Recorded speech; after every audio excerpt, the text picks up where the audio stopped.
Tulong!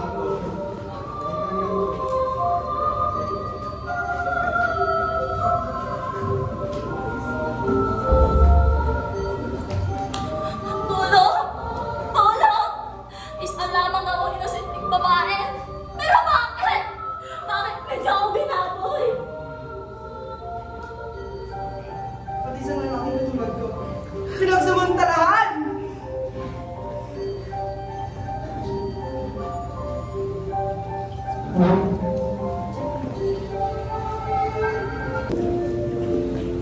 Rosita, parang karap. Makakapunta ka na rin sa Maynila. Gamitin mo ang tiwala. At gamitin mo ang talino at tiwala sa Diyos. La, gusto ko maging isang magdadamot. Para makatulong sa iba. Para makasalba ng buhay. Gusto ko maging isang doktor na gaya niyo po. Teresita, huwag mong kalimutan. Sa Maynila, hindi talino ang kailangan, kundi ang tiwala ng Diyos. Opo na, pero gusto ko po kasama ko po kayo pag tinutupad ko po yung mga pangarap ko. Teresita, tara na! Laro tayo! La, pwede po ba akong makipaglaro sa mga kaibigan sa labas? Basta bumalik ka bago dumilim, ha?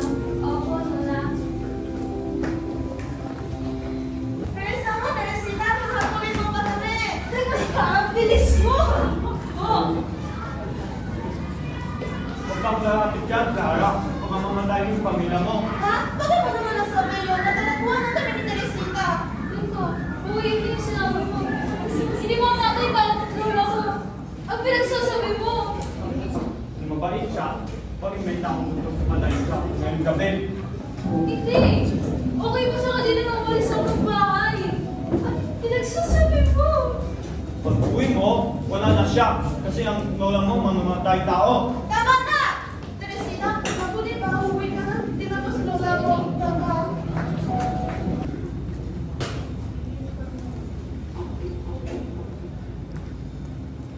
Nasaan na ka hanggang yan? Marami na kang mamamatay. Oras na para tapusin ang kasamaan ng Ali Conchita. Tara na mga taga-baryo. Hoy! Ali Conchita! Napakasama mo! Yung anak ng kapitbahay namin namatay. Dumugo ang bibig baka mabigyan ng alamang gamot. Dahil sa laban naming manok na wala. Dali namin itim mong pusa na sa bubong ng bahay mo. Yung mga pamahin ng mga aswang. Mga bata, pinabungungon kami-kami. Ikaw na nakakita naglalakad tuwing alas 2 na madaling araw. Nakaputi, walang uliran. Kasinungalingan! Ako'y magagamot lamang. Ang alam ko'y gumamit ng alamang lunas. Hindi na mamatay ng tao. Aswang ka! Sa kagsalo sa sityo maaraw. Hindi ka karaman natin mabuhay. Hindi! Wala kang pruweba! Hindi mo makakita ang lola ko! Tumabi ka mga iha. Hindi mo lang sa pinagaling ng galing namin dito eh. Halika nga dito! Lola! Lola! Lola! Ano yan, baka may makita sa atin. Tara na! Lola! Lola! Tama mo na! Sabi mo sumama ako sa marikan mo! Huwag mo mag-iwan! Ako, alagaan mo. Learn mo. Mahal. Na mahal. Kita. Panginoon, ilang beses ko ba kailangan mamatay para lang mabuhay? Ako, please. Ano ginagawa mo dyan? Ayos ka lang ba? Hindi ko na po alam ang gagawin ko. Ang hirap po pala dito sa Manila. Wala po akong mapuntahan. Wala na po akong pamilya. Dito sa Manila, mahirap talaga kung wala ng pamilya. Alam ko hindi ba malaman kasi pero dito talaga sa Teresita po pala. Kaya Teresita na ngayon. Alam mo, dito sa Manila, kailangan siya ng pamilya. Ano po ulit ang panamanha? Ano po ibig mo sabihin? Ay naku.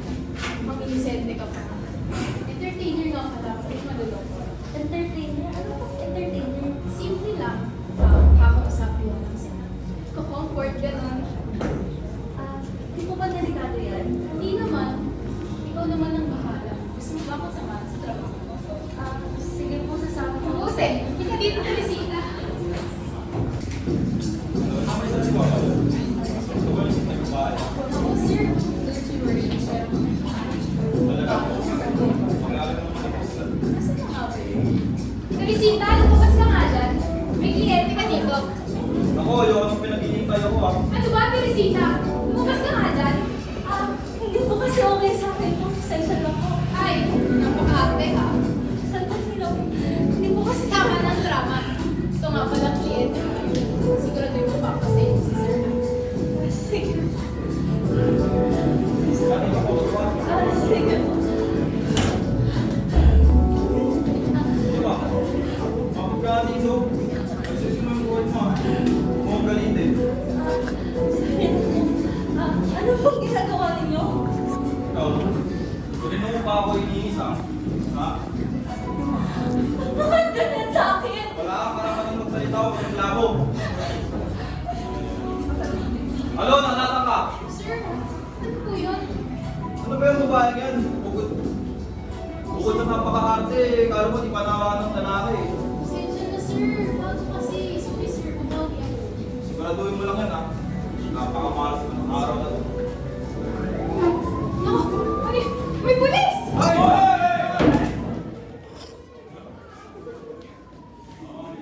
Wala ni Kilos! Nasa ang may ayos bar! Wala po dito. Wala po akong kasalanan. Sumigit ka! Inaaresta ka namin! Manimik ka at sumama ka sa amin! Tawad ko. Pawalan niyo ako. Wala akong kasalanan. Pawalan niyo ako. Tumahimik ka ka! Wala kang karapatan at mag-ingay dito sa selda! Baka wala kayong awa. Isang inosenteng katulad ko pinagdidiskitahan ninyo. Wala kayong konsensya. Napakaganda mo pa naman, Miss. Pero isa ka palang pokpok. Bitawan mo ako, Katirita. Hindi mo papatulang kita? Magtiis ka dyan. Simula ngayon, wala kang pagkain. Mamatay ka sa gutom. Sino ka?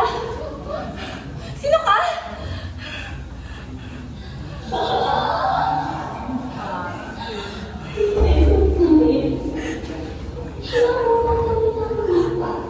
Umalis ka! Umalis ka! Tigilan niyo ako!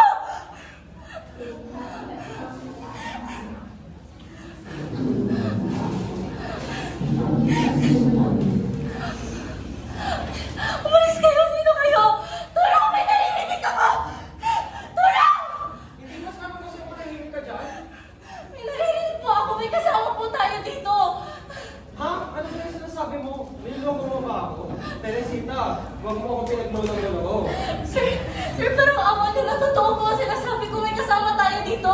Sa tingin mo, bang nagtatatawa sa pagganyan mo? Mukhang nababaliw ka na ata eh. Umalis ka lang kayo na kung ayaw mo masaktan. Andiyan na sila. Naririnig mo ba? Nandiyan na sila. Chief, nababaliw na ata si Teresita. Kailangan natin magdaling sa ospital. Exio!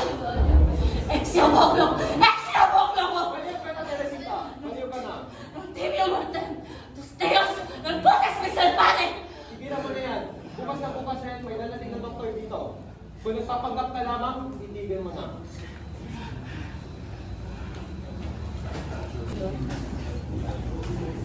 Teresita, kamusta ka lang? Sino ka? Ano gawa mo dito? Nandito ako para tulungan ka, Teresita. Umalis ka na ngayon pa. Tulungan. Ako tutulungan niyo. Ang tagal ko nang hinahanap niya nung pinatayo ko na aking mga magulang. Ha? Anong sinatay, Teresita? Pinatay. Nakalibing kami sa isang kanteng lote. Mabubuhay mo ba kami? Tingnan mo ako, Teresita. Mukhang wala ka na sa tamang pag-iisip. Kailangan ka nang may dala sa ospital. Ako? Dadalhin sa ospital? Akala mo ba mabubuhay mo ko? Akala mo ba mabubuhay mo si Teresita? Ha? Magpapabigyan mo ba kami ng hostisya? Ha? Ay, polis. Tuta ka ng mayor. Tumingin ka sa akin. Bitawan sila ka! Tumingin ka sa akin! Tutak mo ang baril kay Doktora. Ngayon na! Wag! Wag! Isa-isa kayo mamamatay. Tutak mo ang baril sa sarili mo. Ngayon na! Malaya na. Mapapatay kayo lahat!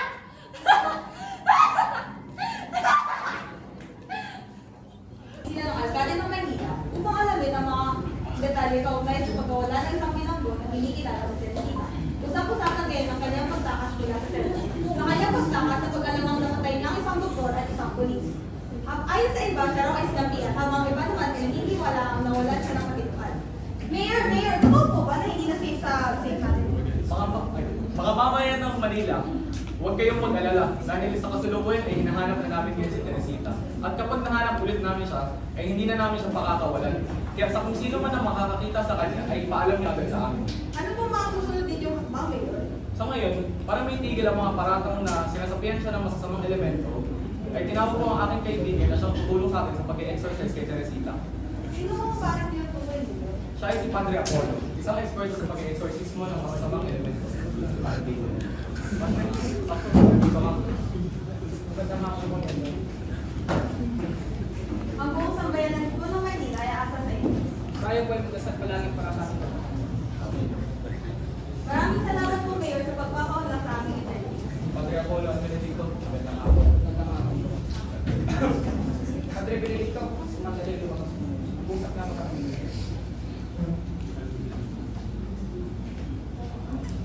Padre Apollo, palalim na ng palalim to. Nagiging mahirap na kontrolin.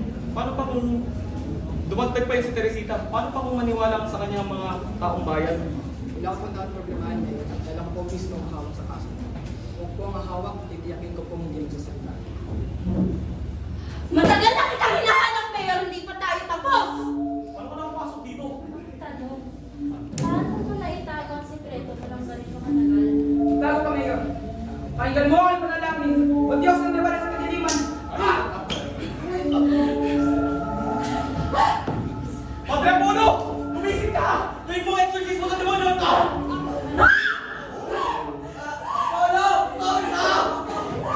Hoy, kamis mo yun!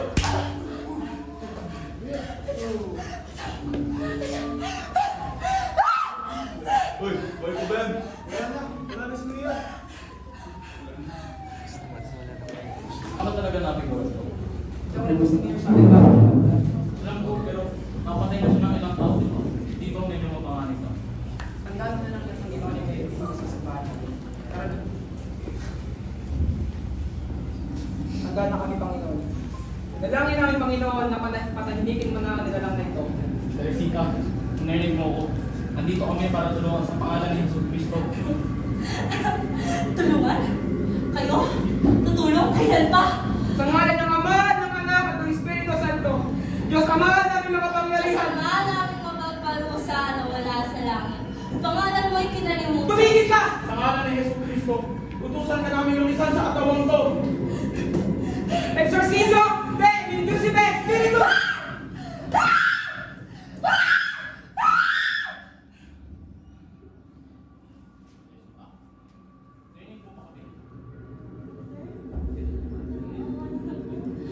Ako po ito si Teresita. Sige, sumunod mo ako. Baka mahugasan mo pati dumi ng simbahan yung puno na kasalanan. O baka si Apollo kailangan mahusan ng tubig. Tumigil ka nga! Hindi ba't ganun din yung pinagdadasal mo nung gabi bago mo siya pagtakpan? Nakakagalan kita ng kapangyarihan sa pangalan ng Panginoon. Hindi mo ako mapapalayas! Ikaw! Ikaw ang dapat lumuhan! Ano ang pangalan mo? Sabihin mo! Ano ang pangalan mo? Kalimutan mo na ba ako? Ako yung pinagbantaan mo pagpagsumbong. Kaya paano magmanahimik? Walang katotohanan yan! Demonyo ka! Nililinaw mo lang kami! Dinilin lang! Ha? Di ba? Ikaw ang unang demonyo sa kwarto na to? Sabihin mo, Benedicto, sino ang tunay na inalihan? Panginoon, iligtas niyo po kami. Panginoon, iligtas niyo Siya ang ginagamit mo para ipagdasal ako? Siya ang tinanong mo ng simbahan sa sarili niyang konsensya? Ha? Hindi siya kaya ako wala! Wala ang ginagawa! Ha? Pinagdasal mo ko! Asa ka naman ang ano? Pinatakot din ako sa anak ng demonyo! Hindi natin papayag na tapunin na kaso. Ano ibig niya sabihin? Basta tayo sa pinakamagaling mag-exorcismo sa Maynila. At ano na pangalan mo? Alam mo ka ganyan? Demonyo! Nalilig ka siguro sa kulungan. Narinig? Hindi ko narinig. Pinakita nila sa akin. Yung altar, yung kandila, yung bata! Teresita, anong bata? Anong nakita mo? Ayaw po nila ko maalisin. Nila ako pauwi. Kakalain ko lahat.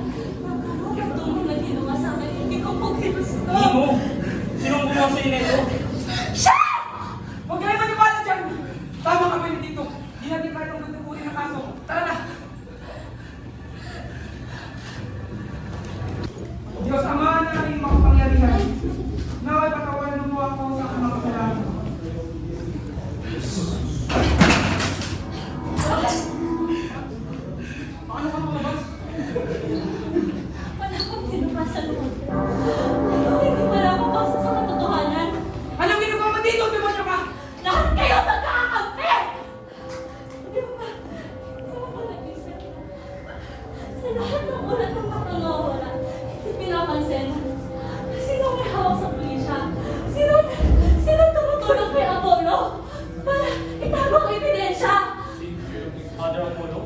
Hindi ka ba nagtataka kung bakit sa tuwing may humihingi ng tulong, ikaw ang nagdadasal pero siya ang nagtatakip?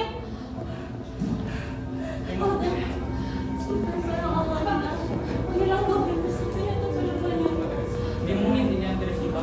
May mga kasalanan siyang hindi ko masasama, pero hindi ko rin kaya hayaan madungis ng pananampalataya sa paghiganti mo. Ilang sakripisyo ba sa bakit na ganito? Para manatili ka sa simbahan. Hindi ko sinasadya. Pero alam mo, lahat ng katahimikan mo, ganap ng kasalanan.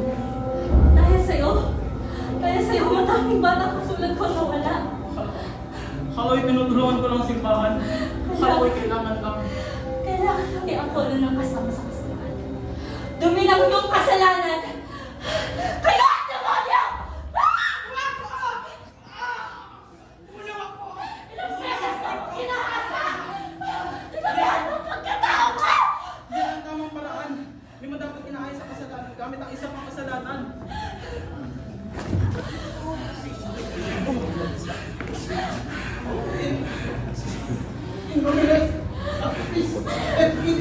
Walang Diyos ang titingin dyan! Dahil kami hindi kami pinalingan! Ni isang segundo di kami tinigan! Demonyo ka, Teresita!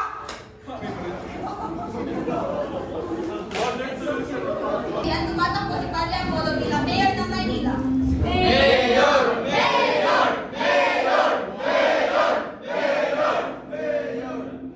Mga kababayan ko, simulan na ang panahon ng kapayapaan dahil nandito na si Mayor Apollo para samahan kayo sa kabutihan at protektahan sa kasamaan na may tutulog ng aking pamumuno.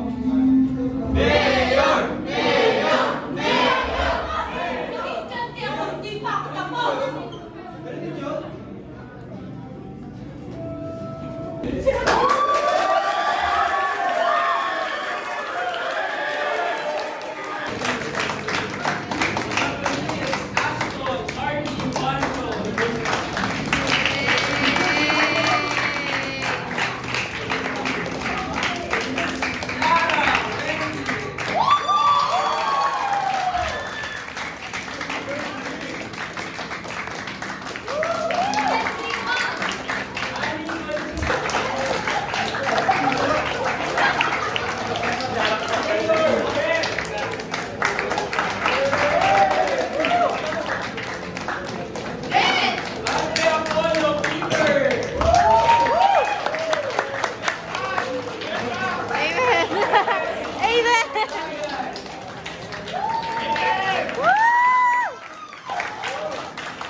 Set, go! Teresita!